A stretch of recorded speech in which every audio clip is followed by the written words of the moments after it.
Ruski dronovi uništili 5 PVO sistema vojnih snaga Ukrajine. Koji dron je odgovoran za ove napade na ukrajinske snage? Za 24 časa Ukrajina je izgubila 5 protivavionskih sistema. General Igor Konašenkov, portparol Ministarstva odbrane, najavio je da su svi uništeni neprijateljski sistemi bili u regionu Hersona. Gubici su bili sledeći: 4 S-300 protivavionski sistemi sovjetske proizvodnje i 1 Gepard samohodni protivavionski top nemačke proizvodnje. Najimpresivnije od svega, svih 5 ukrajinskih platformi pogodio je dron Lancet, proizvođač Zala. Lancet je najuspešniji ruski dron od početka rata, iako postoje brojni dronovi koje vojska Rusije koristi. Njegova upotreba počela je u kasnijoj fazi, krajem 2022. godine, ali već ima na desetine uništenih ukrajinskih platformi za oružje.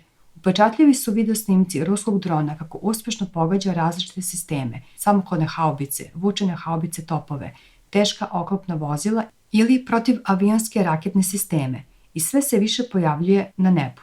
Nova taktika da li je u pitanju? Ovo pitanje ima savršen smisao jer Ukrajina već upozorava da je Rusija drastično promenila taktike poslednjih nedelja. Gospodin Oleksij Dimitroškovski, šef Ukrajinskog centra za štampu, kaže da se Šahid 136 sve više koristi kao mamac protiv ukrajinskih sistema vazdušne odbrane. Domet iranskog drona nije baš sjajan, ali od kad ih je Rusija dobila, povećao se na isti način na koji su napravili da glupe bombe izgledaju kao krstareće rakete. To jest, postavljen je novi set krila, GPS i optike sa malim električnim motorom. Kada je Šahid 136 ušao u domet ukrajinskog vazdušnog odbrambenog sistema, radar sistema je počeo da ga obeležava i signalizira raketi, gde se nalazi iranski dron.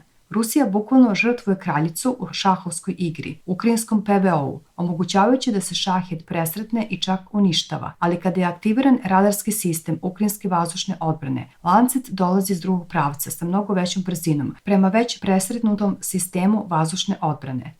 Brzina Lanceta je oko 300 km na čas, koju dron razvija dok se spušta na obeleženi cilj. Iako ne postoji zvanična izjava o upotrebi Šahida 136, niti dokaz o tome, taktika koja je radila poslednjih nedelja možda je ponovo korišćena.